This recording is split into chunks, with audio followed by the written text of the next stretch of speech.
as it relates to strengthening Black business. This show, as Mike said, is sponsored by the Illinois State Black Chamber of Commerce. I'm the president and CEO of the Illinois State Black Chamber of Commerce and also the chairman of the board of the National Black Chamber of Commerce in Washington, D.C. It is my pleasure for our listening audience and to everyone to join us to talk about the issues that impact our community. And we also have with us our number one guy, Mr. Buddy Love. Talk to us, Buddy Love. Come on, man. You know, this is your main man, Buddy Love, founder of Buddy Love LLC, and also the chair for the Cannabis Committee for the Black Illinois, make that clear, Illinois Black Chamber of Commerce.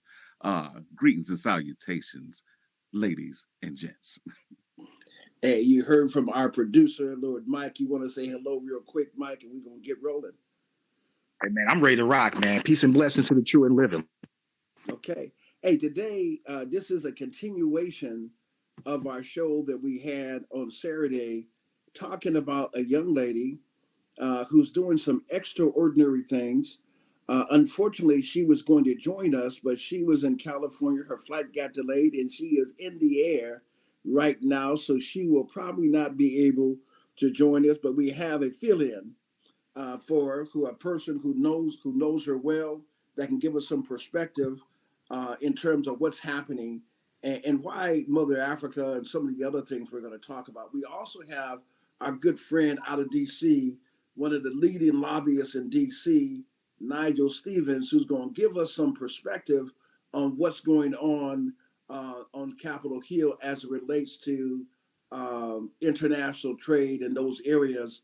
And so what I'm going to do is take a little executive privilege to have Nigel Stevens, who give us a little bit of your background, Nigel, and tell us a little bit about what's happening in D.C. And then after Nigel, we're going to get right into this conversation about our sister from Nigeria who is doing some incredible things that ties into everything that Nigel's going to be talking about. So Nigel, it's yours, man. Well, Larry, thank you very much. I appreciate you and the team inviting me to join this program. It is definitely an honor to be here. So again, Nigel Stevens, principal and founder of Phoenix Strategies, a full-service public affairs, political strategy, and advocacy firm here in Washington, D.C., focused on leveraging relationships with government in order to grow business opportunities domestically and internationally. So I think the issue guys were really focused on and want to continue talking about is working within the diaspora for real economic growth and business opportunities for American businesses here, right? So how do we grow opportunities for Black business that are members of the National Black Chamber to not only take advantage of what's the opportunities that we're facing here in the United States, but also abroad.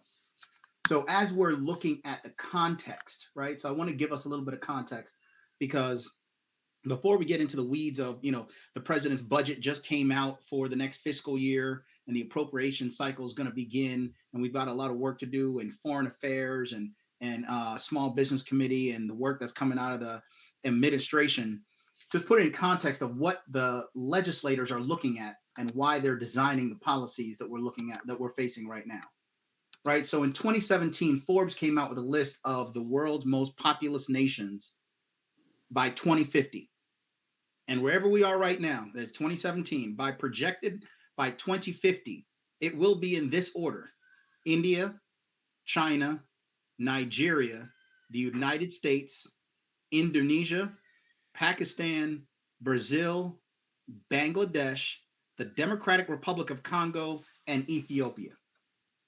So what does that tell you with regards to where the change is going to be, where the population growth is going to be, and where the consumers are going to be by 2050? And if you are designing a business strategy, how do you design a business strategy to meet your clients and your customers where they are? And where they are may not necessarily be where they are right now. The next piece is, where are the most affluent countries by 2050? And you're going to see a lot of overlap with those brown and Black countries, right?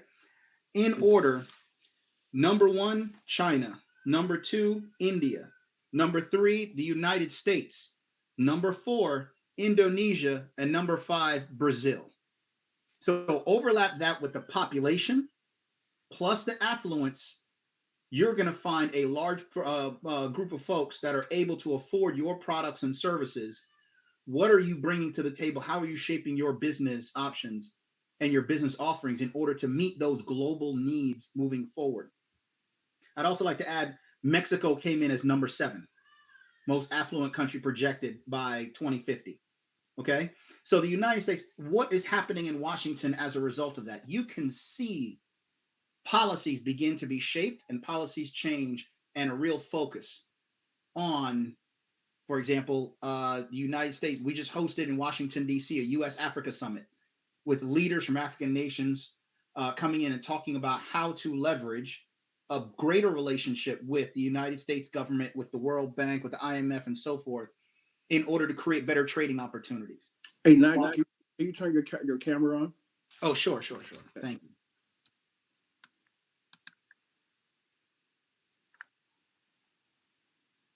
It'll come on in a second. I was having some bandwidth issues. Okay, so why is that? Why are we seeing that? Well, Democratic Republic of Congo sits in the center of Africa, right? So if you're going to have a logistics hub for a continent, where are you going to go? You're going to go to the central location. Then you look at what are the resources of the future? What is going in these rechargeable batteries that are going in our electric vehicles? What is going into the solar panels? Where are we going to get these minerals that are going to be fueling technology for the future? It's not about gems anymore. It's not about gold anymore. Yes, those things are important. Diamonds are important. Okay, wonderful. But what are the things that are going to be fueling the economies of the future for the next 100 years? Those natural resources are showing up in these countries that are also on the same list of where the countries that are going to be the most affluent and the countries that are going to be most populous. Right? So we need to look at that in this context and understand, as we see what's coming out of Washington, D.C., it's in that context that the decision makers and the lawmakers are deciding what is going to happen now in order to position the United States to take advantage of that and participate in that future. The question we have is, how do we make sure we're a part of that conversation? Because as we say in Washington, if you don't have a seat at the table, you're probably on the menu. Absolutely. Hey, Nigel, let me ask this question real quick. You know, America has approximately about a $23 trillion economy. We are the greatest economy in the world right now. At what point do we think, or what point do the experts and economists say that we may lose that number one seat? Or do we still maintain that seat in 2050? Or does China overtake us at that point in time? No. We are in the order of the largest and richest economies. By 2050, we are projecting number 1 to be China, number 2 to be India, and number 3 to be the United States. Okay. That's Forbes, right? That's not Nigel. That's Forbes in 2017, based on where they were going. Okay. Now, this is a great point because I try to make the argument about this is about the competitive advantage of the United States in the global marketplace. And decision makers and leaders need to come to terms with the fact that where you invest today makes all the difference in where we end up in the future. And yes, you can keep putting money in the same institutions, in the same organizations, and another $1 million here is not going to make that much of a difference in margin for these entities. Or you could invest in what we are referring to oftentimes underserved communities, and the rising tide lifts all boats. And now you're churning economic growth in places that we were not getting economic growth before, and seeing an even exponential increase in value for the country, right? Having that conversation about Black business being American business, this is about investing in America for global competitiveness. Because when I go overseas, they don't see me as a Black American. They see me as an American first, and treat me accordingly based on where I am, right? We need to get involved into that conversation and say, this is about return on investment, and where can you get the greatest return on your investment? The places where we haven't really invested before. Absolutely. Well, hey, Nigel, again, your perspective and what you're hearing in DC is essential to us. And one of the things that we have been working on is trying to get more connected. I serve on the CC 100 with the U.S. Chamber of Commerce, and they're always talking about foreign trade and foreign policy that America hasn't had, many trade agreements. In such a long period of time, where other countries like China are signing trade agreements nonstop. So we're falling behind the eight ball when it comes to trade agreements and things like that. And we're going to have to think globally in order to take our business to the next. And that's why we have this young lady who we've asked to be a part of our conversation today. Even though she's not here, she has a surrogate who's going to be joining us, who can give us a little bit of her story. We're going to have a break right about 6:15, but we're going to have Derek Champion. Nigel, I hope you can stay on because we want you to interact in this conversation.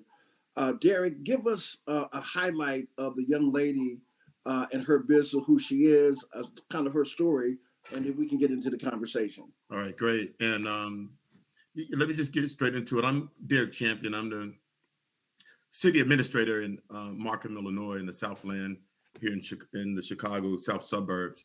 Want to talk about Iya Foods, and that's spelled Iya Foods. Iya means mother in Nigerian, but Toyin is the founder and CEO of Iya Foods.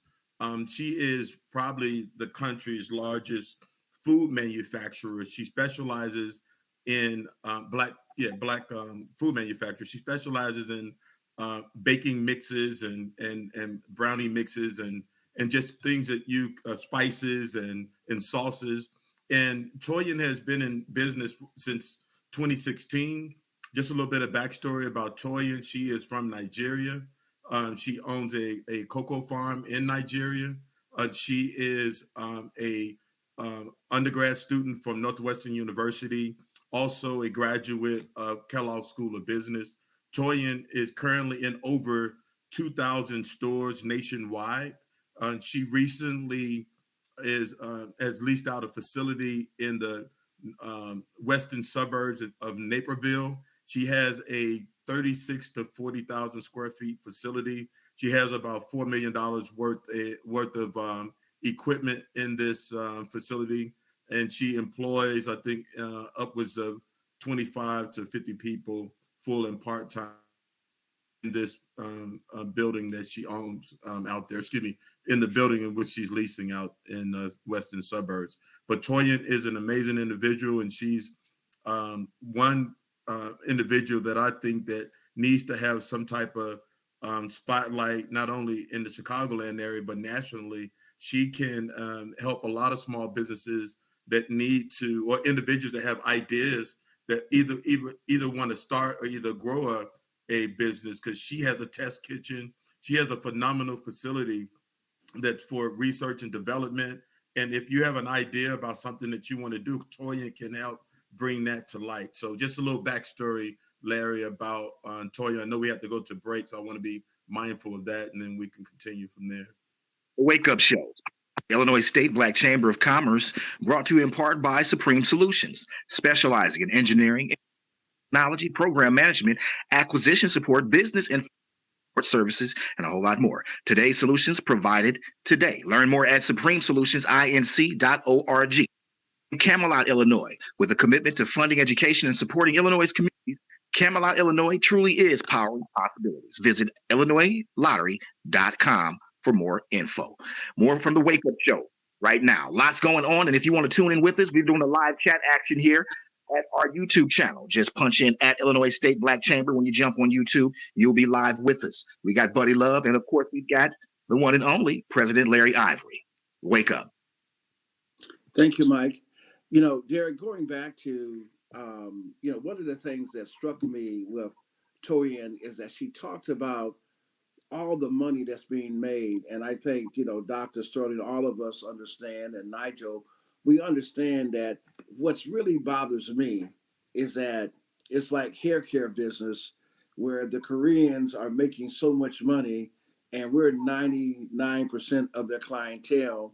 and they're making the money where we used to run the hair care business. Now we have conceded that, and they're running it, and they're making money, and they refuse to even make contributions to anything tied to Black education. They tell you clearly that we don't do that, and comfortable in saying that.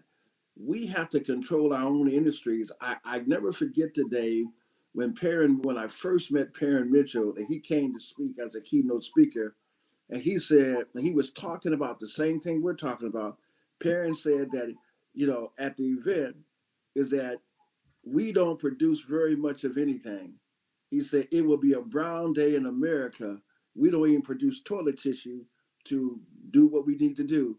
And he was trying to get us to understand the dynamics of why we need to, own the industries that we're in and take control. So I'd like to get Nigel, your perspective, and also Dr. Jeffrey Sterling, and then I'm gonna come back to Derek in terms of that. So give me your perspective of why it's so important that we control our own industries where we have the ability to do so, but yet we're not doing it. Well, this is about economic turnover of the dollar, right? Turning over the dollar as many times in your community as much as possible.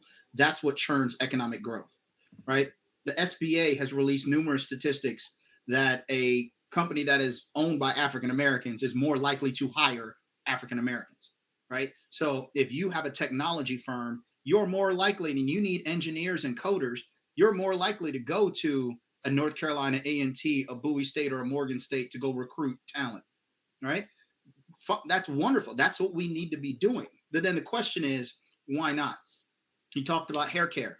Okay, we can look at that in a micro fashion, but let's look bigger. Let's look macro.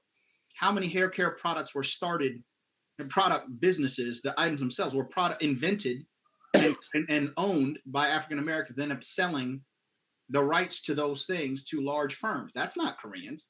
That's not right. That's large corporate entities, right? We have the resources now. If we were able to get the billionaires and the billion-dollar companies and so forth to get together to invest in these smaller things, our companies need to get bigger, faster. Okay, economies of scale. The large entities are not growing organically like they used to. They are identifying gaps they're doing gap analysis all the time. What do they need in order to provide additional service to their clientele or to attract new clients? And they will sit there and they will recruit those companies and saying, you're a small business that's worth, let's say 15 million. I'll buy you out for 30 million, but now I just brought all of your capabilities in-house. And I will streamline it, make it better. But now I have those capabilities to offer tomorrow to my clients. I have those tools. I have those products to offer immediately. And sometimes they don't even change the brand. If you go to Target, all the hair care products there that are aimed for African Americans still have Black faces on it. They're owned by large entities, not by us, because we sold to them. Why aren't we having these conversations about economies of scale with Black-owned companies, with Hispanic so we can start offering larger offerings and larger opportunities and services to our community and other communities, right? Provide those things globally. But you can't talk about where we need to be, international trade, where we started this conversation, if you don't have the capacity to do it.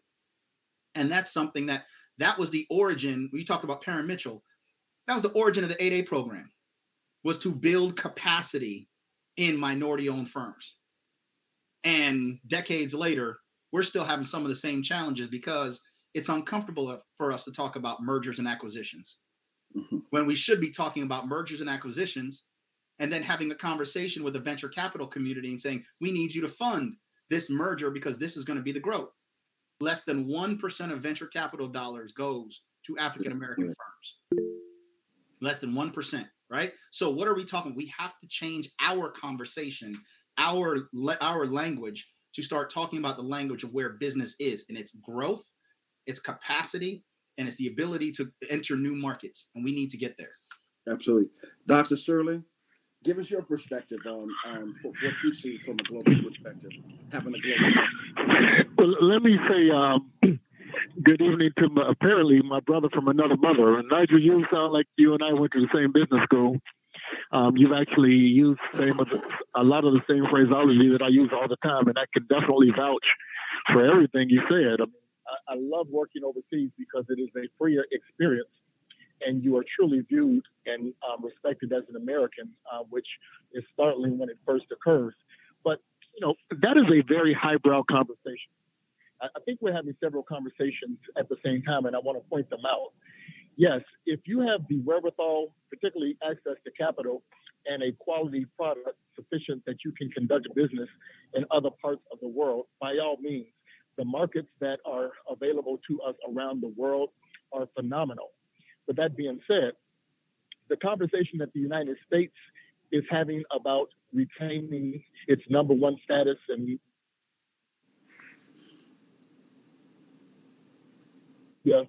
conversation that Black businesses are having. I mean, just think about that for a second. And in fact, America is in some ways cashing out. White America, in many instances, is not worried about protecting its position as it is in protecting its accumulated wealth. So there may not be the same level of urgency other than from an official governmental position to protect that position 25 years into the future. And under any circumstance, that is not the same conversation that we, for the most part, in the Black business community is having. Now, again, if you're a very successful global company, highbrow, and doing business elsewhere, that is absolutely of interest to you. But for the mom and pop shops that typify companies in the United States in general, and those in the Black community in particular, remember the SBA points out that most jobs in this country are created by small business, not by large business. So we need to pay attention to the conversation that particularly affects us.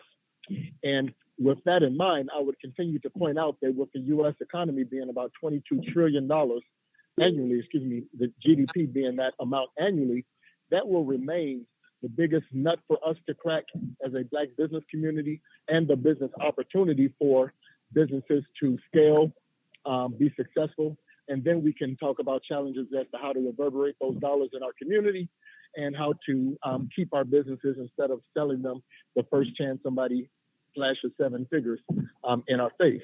So really, this boomerangs back to the efforts of the Chamber in the ongoing fight for inclusion and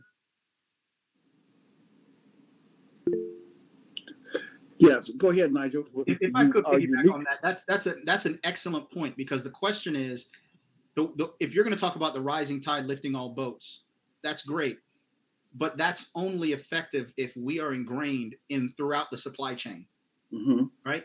We're looking at $1.2 trillion that's being spent on infrastructure.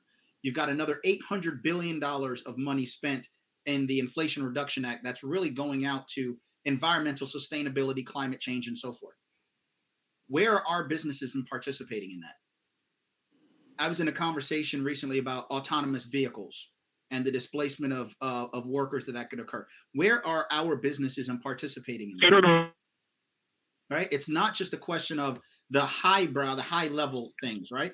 But somebody's got to install these electric vehicle charging stations. Someone has to maintain it. Someone has to cut the grass around it to make sure it doesn't have overgrowth, right? All of these things for every single level of the supply chain. How do we find businesses that are able to participate in that? Well, let me jump back in there. Can you guys hear me? Yes, we can. Now we can. So, yeah, I'm sorry. I was talking about the highbrow conversation of international trade and really trying to point out that where we are is with difficulties in generating revenue, but knowing that the United States remains the biggest market and target for us because there's $22 trillion in this gross domestic economy. So one point that I'd like to make is that, we haven't had much of an opportunity to talk about a bridge. And in case you haven't paid much attention other than to celebrate and congratulate, we now have athletes that are signing $500 million contracts with rather alarming frequency. And that represents an infusion of capital into the Black community that is pretty much unparalleled. You see these contracts coming across the news line more frequently than you see Black businesses getting contracts for $500 million, for example. So I think at some point in time, it would behoove the Black business community and the organizations like the Black Chamber that's involved in these things to really leverage the wealth where it is in our communities and provide support, advice, and a means for those with financial access, which is always the concern of those who have business ideas and business wherewithal. We need to try to find a way, even as we continue the fight, to open up markets where they don't exist and to take advantage of procurement opportunities where they exist. We need to couple those things with the opportunities that are to be found by those who actually have access to capital, both inside of our community and by dealing with banks such as the initiative going on now with JP Morgan Chase and Black-owned banks, et cetera. Because without access to capital, these opportunities always remain relatively unfulfilled. Yeah. Well, let me pivot, guys, for a moment here, and just kind of ask Derek a particular question that I think is important. Is that one of the things that I think we find is that, you know, America have what they consider to be strategic resources, you know, that they have to protect, you know, oil, you know, you name it, water, you know, there are certain things that we need to live on that's strategic.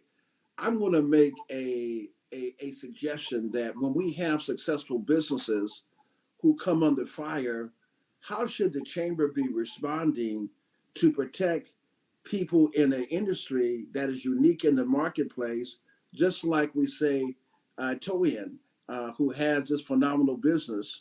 But the problem is, like any business, she can come under attack. So let's talk a little bit about that, Derek, and let's get our audience participation in terms of how should the chamber react, how should we react, and do we, you know, and unfortunately, we always say this at the chamber, which was said by our past chairman, Bob Dale, is that Black business suffer in silence, Right. and we don't have a voice. When they come under attack, they gone. So Derek, talk to us a little bit about that. You coming from government and everything else. Yeah, you know what, Larry? I think we have to be a united front, first of all.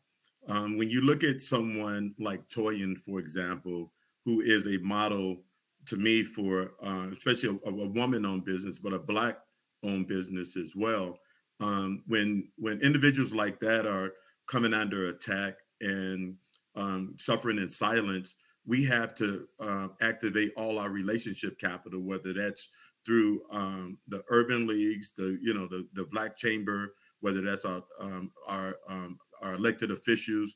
We have to protect individuals like that, because what's happening now, Larry, even in Toyin's situation, she's losing money because the owner of her facility doesn't want to do certain things, and he's trying to force her out of her contract because he's trying to sell the building, for example. So I'm using that because she shouldn't be held hostage and losing money and stopping part of her production, because if she was from any other race, I feel like she wouldn't be treated like she's being treated right now. And I know that we have to go to break, Larry, so I would like to kind of continue the conversation after break, if you don't mind. The Wake Up Show is live and in over right here at our YouTube channel. Just punch up at Illinois State with us. Remember that the Illinois State Black Chamber of Commerce monthly publication is available on newsstands and digital subscription today. Fettered and unfiltered Black business news that matters most to the Black business community. Visit ILBCC.org today to get your free subscription. Can you feel that brain trust boba flex going down right now? Buddy Love, are you with us? Always there, man. You know, getting that intel, you know, seeing how we maneuver. So I'm excited to hear what Mr. Champion has to say, because I truly believe in order to get the monkey off your back, you need a whole bunch of hunters with the right ammo to help you out. So I want to see how we can do this together collectively and get this done, you know? Yeah, and let me just say this, Derek, before you come back in. Yep. You know, I bring this up because strategically, I need more Black businesses to be successful so it can create more sustainability for the organization. I used to make this comment that I used to watch cartoons a little bit. You had Spider-Man fighting Doc Ock, and I never forget the story. I mean, watching the movie, and Doc Ock and Spider-Man are going at it, and he has this energy thing that is consuming everything. and Doc Ock is, been paralyzed by something that he can't control, and finally, um, Spider-Man subdues him, and he says, "How do we stop it?" And Doc said, "It can't be stopped. It feeds on itself. It's unstoppable." Yeah. See, we have to create something that feeds on itself that's unstoppable, and that happens when we start making sure that economic dollars are flowing to us.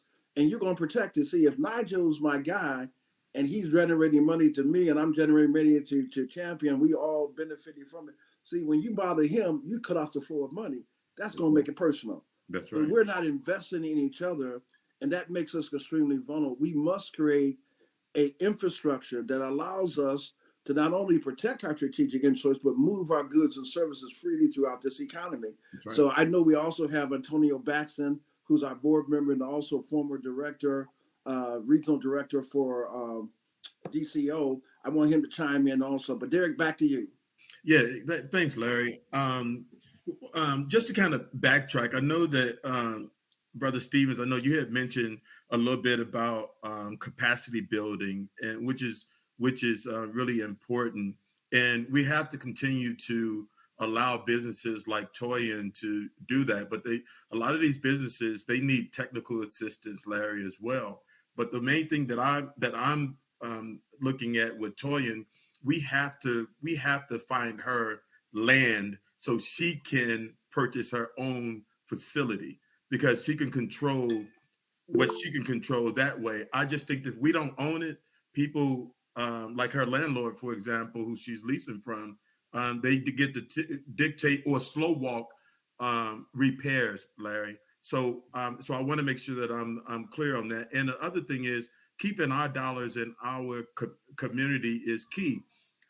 Being here in the Chicagoland area, I've learned a lot working at the Department of Commerce as well, Larry, and looking at where the second most dollars are spent, which is in Little Village, which is a Hispanic community. They keep that dollar right there. That dollar circulates um, um, um, um, 10 times over, man. It's $10 million worth of revenue that stays right there in their community. We have to do the same, but I want to make sure that we are focusing on our Black businesses, and we're creating policies, right? Because I'm not allowing anybody to come in my municipality that I'm responsible for now, these big box organizations, without having some type of agreement, a community benefit agreement that benefits the quality of life in the city of Markham, because that's what they have to give back. And I think that we have to hold people accountable. It's not you can't participate on any construction projects in the municipality without having some Black participation goals on that work as well, Larry. So I just think that we have to protect our businesses. Toyin has been suffering in silence, but we have to activate all of our relationship capital as a united front for our Black businesses, so they can continue to grow other Black businesses, because she's willing and able to teach individuals about this particular process of manufacturing. Like she mentioned yesterday, Buddy Love, on your show, it costs over $10,000 to go through this, close to upwards of $20,000 for research and development of products, and they really squeeze you. Toyin is not in the business on trying to squeeze young entrepreneurs like herself that was trying to get off the ground. So, Larry, we have to continue to be a united front and support manufacturers like Toyin and Stephanie Hart, who's a chocolatier, and she's a food manufacturer as well from Brownstone. Yeah, thank you, Derek. And Nigel, you had your hand up. Yes, please. So just piggybacking on that, because I think that's a very important part. But can we have a serious conversation about politics, small p politics and capital P politics, right? Okay. So this is about engagement. And we need to drive greater engagement from the business community in these organizations and with their elected officials' politics. Why? The SBA had given out, I think it was around $100 million for a community navigator program to organizations to reach minority businesses that they could not find. But if you're not participating in one of these groups, if you're not showing up to, if you're not participating with the Black Chamber, if you're not participating with the Urban League, you're not included in that population of folks that they're trying to identify. Right? I had a conversation with Congresswoman Stacey Plaskett about a week ago. She is struggling to try to find businesses willing to come down to the Virgin Islands to do the work of reconstructing and rebuilding the islands after the massive hurricanes. Right? She wants to reach out. She can't reach out to 1,000 different companies, but she can reach out to these organizations and have these organizations vet quality, capable, talented companies in order to bring them to the table to participate. So you have to get active. That's the small P, and be engaged in these organizations in order to participate and find out where the mergers and acquisition opportunities are, where the new contracting opportunities are, and to make sure that you have somebody to advocate on your behalf. Capital P. If you don't have Derek Champion, you talked about creating the policies. If you don't have the people sitting at the table to advocate on your behalf, you're wasting your time. That's right. Because the decisions are made, right? Politics is like economics. It is a very, very simple thing. My econ professor told me, everything you've learned about the complicated stuff, economics and politics is simply the distribution of scarce resources, period. There's a certain amount of finite amount of resources. Somebody has to determine where that goes. Either you have somebody there advocating on your behalf or you don't. That's why we joke about a little bit saying, either you have a seat at the table or you're on the menu, right? That's the reality. Absolutely. Now in Washington, D.C., the next part of that statement is, in Washington, D.C., you need three things: a priest, a rabbi, and a devil. Right? You say, what do we do to help companies like this that are having a hard time? You need a priest. That's somebody you can go to help advise you on your company, give you guidance on where to go, how to maneuver, and so forth. You need a rabbi, somebody who's going to be your external advocate to talk about the value proposition that you bring and why you should be included and so forth. Then you need a devil. You need somebody to call that when stuff isn't going right, that they're going to wreck shop on your behalf, and everybody better do the right thing or else. Right? Mm-hmm. How do you get those folks? A lot of us can go and get technical assistance. There's millions of dollars of technical assistance money out there. Do you know where to get it? Do you know how to access it? Do you know the difference between the technical assistance that's coming from a small business development center, women's business center, or minority business development center? Or SCORE, that's free. How do you access these things? This is why you need that priest. I'm going to use the Black Chamber as the example. They're going to help guide you through that. You go and you advocate, you help get these individuals elected to office to drive the positive policies that create opportunities for you. That's your rabbi. Mm-hmm. Right? And then you need to fully fund these organizations that when they need to come on your behalf and give a very clear warning that somebody better tighten up and do the right thing, that they are fully resourced to enforce that. Because you can't have folks out here giving empty threats. Yeah, and one of the things I would say, Nigel, I make this comment, and I heard another speaker mention to it. If you got a pit bull and you leave, and the thief knows that you left, but you got a big pit bull, he ain't gonna jump across that fence because he know that pit bull will tear him up. But if you got a pit bull that you ain't fed, he ain't well healthy, his teeth are falling out, that pit bull, that thief is gonna jump over the house, jump over the fence, pat the dog on the head while he lick him, take all your goods. When you come back, you ain't got nothing. We do not understand that. And when you have organizations like the Chamber, instead of us strengthening it, we try to weaken it. So we have some inherent challenges that we have to face as a people in terms of even getting our political figures to understand the role that they have to play in terms of policy. And I dare say that when I took a look at a survey that we did, surveying Black business and ranking, and we asked them a very simple question, 3 questions. Number one, where does Black politician in Springfield rank Black business in terms of priority? Most of the answers were 3, and the highest was a 4. We asked about Hispanics. Their answer was at 7, 8, and 9. And we asked about Caucasian and Asians, 9 and 10. So that tells us we have a disconnect because they're not focusing on the thing. We need to figure out how to fix that and how to make them more valuable asset to us, and how do we become a more valuable asset to them. at the same time. So it's going back. So how engaged is the Black business community with those elected officials? Is it once a year you go to a conference, they do a speech, you're there in the room, and it's great, and you shake hands and you take a photograph and keep it moving? Or are you helping that person get to the position in order to be able to be in the room to advocate on your behalf?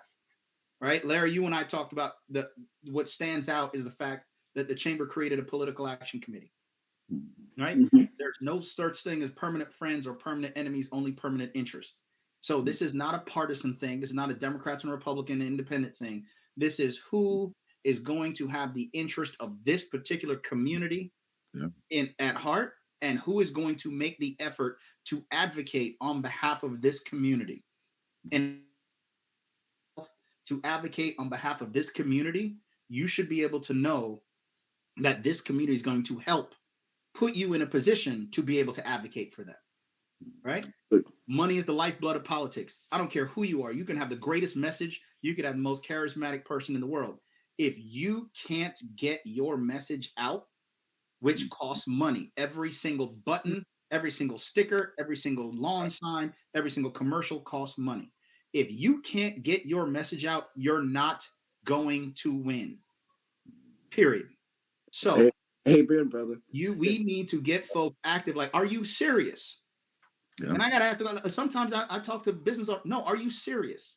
Right. Because what I'm sick of seeing is when the Congressional Black Caucus Foundation has their annual legislative conference, right? This is an opportunity to bring the greatest minds in the country to Washington, D.C. to tell our leaders that this is what we want you to advocate for. They host these panels where this is what we're doing.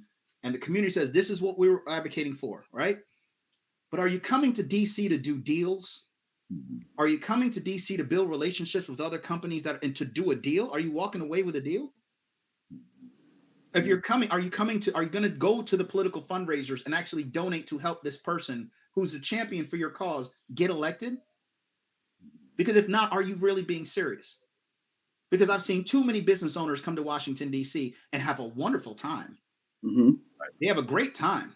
And when they leave, their bar tab and the hotel expense and the reception tab and all that is, thousands of dollars. But if you ask them, did they give to a fundraiser for this elected official to get reelected, to show up to be the advocate? Nah, they didn't really play that game. Right. So then are you being serious? Are you serious about growing your business, or are you enjoying the lifestyle that it's bringing? Two different conversations. Absolutely. Show. It's powered by the Illinois State Black Chamber of Commerce, brought to you in part by the Illinois State Black Chamber of Commerce's Black Business Political Action Fund. It's our commitment to empowering Black enterprise, and it begins with policy and supporting the legislators that fight for the policies that best serve the Black business community. Join the fight for true economic empowerment of Black enterprise today and support the Illinois Black Business Political Action Fund today. More of the Wake Up Show is on now. Hey, we have Antonio Baxton, who is a former regional director of DCEO. Antonio is a board member also. Antonio, give us a perspective on all that you've heard. What stood out to you? And if you want to weigh in on any number of the conversation about, the young lady who's in the business, the politics, give us your perspective on anything you've heard thus far, Antonio. Sure. Thank you, Larry. Thank you for having me today. Right off the bat, immediately, I'll chime in the last discussion as far as Black business and how we grow them and are they serious. Since my departure from state government, probably over 4 years ago now, I was a deputy director there at the Department of Commerce. Since then, I went on and I have a few clients that are communities throughout the state of Illinois. And I do a couple things for these communities. One, technical assistance, helping these communities access infrastructure dollars to help them improve their water, road, and sewer. But I also help a lot of the businesses within these communities do the same thing, gain access to capital through loans, grants, or tax credits. That's pretty much what I'm professionally trained in. And one thing I've come to the conclusion in is that when we have the discussion about Black business, growing Black business, and where the opportunities lie, I believe they lie in communities like Markham, like Brother Derek Champion was speaking earlier. You know, I think we have to begin to look as a community, as business folks, you know, in our own backyard to grow opportunities. And a lot of times, from my experience, that takes educating the local community a lot of times on what business in general needs, right? And that means the local elected officials, you know, how, you know, taxes make a difference, how tax credits make a difference, how small grants, this Forum and TIF and others make a difference in the overall viability of these businesses being able to grow and hire, you know, more folks.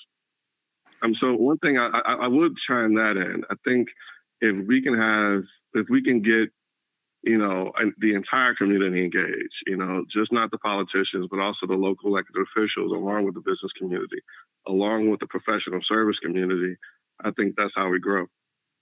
Yeah, absolutely. Thank you, Antonio. Let me follow up with this, everyone, is that it's clear to us that there is some thinking and some reconditioning and some work that we have to do. We have the chamber has started what we call strengthening Black mayors, because the idea behind that was that if we strengthen Black mayors, as we say about the chamber, if we strengthen Black business, we strengthen Black communities. If we strengthen Black communities, strengthen Black people, and then we also strengthen America to maintain its global competitive advantage. So, Nigel, you've heard a little bit about the Black Mayors, Strengthening Black Mayors Initiative, and Derek, you have too. Give us your perspective on the chamber as it talks about the Black mayors, because even when it comes to our sister who may be challenged, it would be great to have a 40,000 square foot facility built in Markham, where she then would have more control of her own destiny. So give me you guys' perspective on kind of what you've heard about the Strengthening Black Mayors Initiative. I'll let Nigel go, and then Derek, you can go. Thank you. The power of the mayors throughout the country, the executives, mayors, governors, and so forth, has never been higher than it is right now, right? The influence, the ability to make decisions and deliver outcomes for your constituents. While yes, I'm in Washington. I work with Capitol Hill all the time. There are 435 members of Congress. Trying to get any legislation passed right now is next to impossible, right? We may get a budget. We may get an appropriations bill. Unlikely. We may get a defense authorization bill, but real legislative action in this environment is probably not going to happen, right? But if you let's look at the infrastructure bill, the IIJA, Infrastructure Investment and Jobs Act, $1.2 trillion, right? And an immense amount of money, historical amount of money invested. The vast majority of those funds are being directed through the federal agencies to municipalities in order to invest in everything from commuter rails, buses, roads, bridges, all the above, water pipelines, electric, broadband, all of that. The money is going to the cities, the mayors, oftentimes in states where the governors have rejected policies and opportunities because of political reasons. So while the state legislature in Mississippi does not want federal dollars coming in for infrastructure, the mayor of Jackson can still apply for funds to rebuild their water system, to rebuild their roads, right? Jackson State University can apply for grants through the infrastructure bill to do things around research and development and things for broadband deployment on campus, for electric vehicle charging stations and so forth, right? Mitch Landrieu, who is running the office out of the White House responsible for the distribution of these funds, specifically sent a letter to governors and mayors in all 50 states telling them to stand up an office focused on reaching and connecting with them in order to get access to these infrastructure dollars. So working with the mayors, particularly the Black mayors in this situation, is essential. They're coming to Washington in April. They are going to meet with the President of the United States when they come for their conference, right? This is a no-brainer. It's going to happen. So the question is, how do these folks get empowered to have a direct relationship with the Black business community and the economic development community, which goes back to what you were saying before the break, Larry, about being engaged with these organizations, right? Being engaged with the Black Chamber, being engaged with the Urban League, and so forth, right? And be empowered to advocate, to be the rabbi when they get to Washington, D.C., and say, I have specific requests related to increasing the economic growth in my particular city through entrepreneurship, capital investment, and infrastructure, and whatever that may be, right? But you got to arm these folks with the right message when they get to Washington, D.C., to advocate on behalf of their community. Thank you, Nigel. Derek?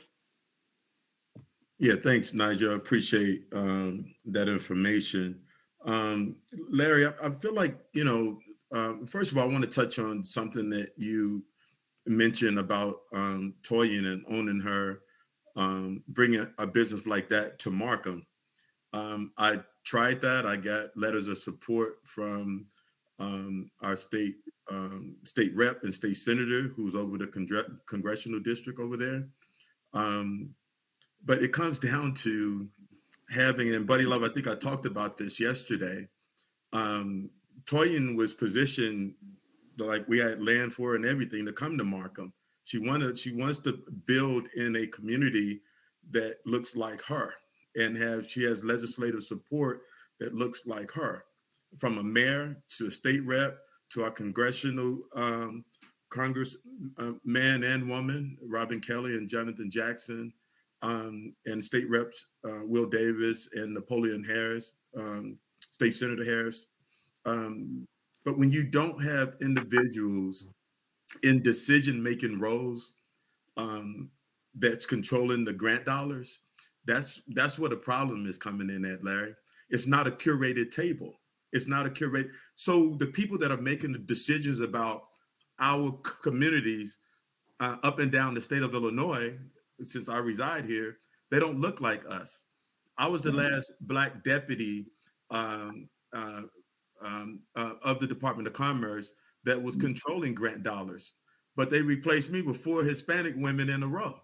So if we're not making the decisions, Larry, then we're powerless as far as getting state dollars, because folks that don't look like us, and it's not a curated table, that's where the problem lies at. But we have to hold our elected officials, our political capital, accountable for making sure that we have individuals in certain roles, man, especially when you're talking about disadvantaged areas like the Markhams, the Cairos, the East St. Louis, the Caters, Robbins, Phoenix, Harvey, all of these, and that's just to name a few. But we have to have people that look like us that are making decisions about those dollars, Larry.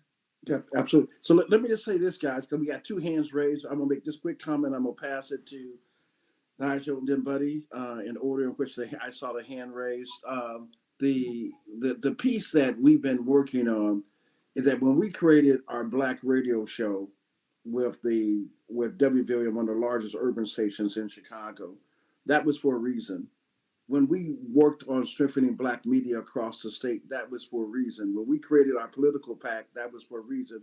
When we created our Black newspaper, that was for a reason. We're using that means by which to influence policy and create an environment, because even on the boards I serve on, and most people know, I've stopped probably more procurement in the state of Illinois than anyone in the history, where they had no goals.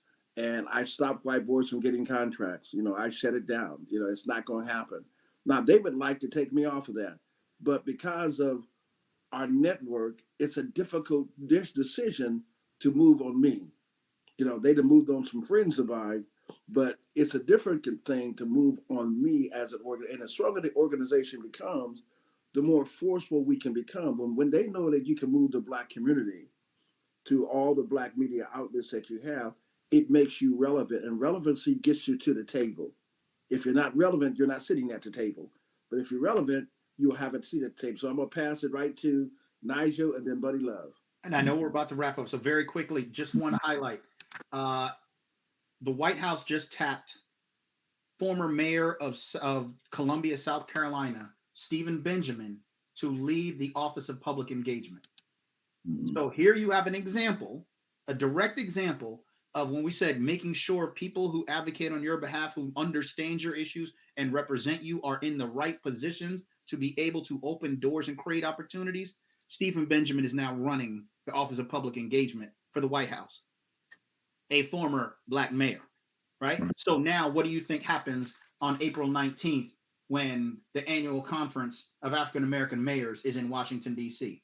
They will have a seat at another table that they may not have had access to before. So the question is, Larry, what are you and your team doing, and what is the membership doing to make sure that there are more Black mayors, that there are more Black legislators at the state level, that there are more folks being advocates on behalf of Black business to promote those interests?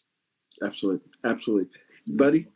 No, man, I just chime in real quick, going to what Derek was saying, just because I'm out this side with him in the south suburbs and throughout. And I grew up in Roseland, and you see all this property now that's up for grabs. And to your point, you have your aldermans and everyone there, but they don't have that final say of who you can get those dollars from to now give an influx of businesses.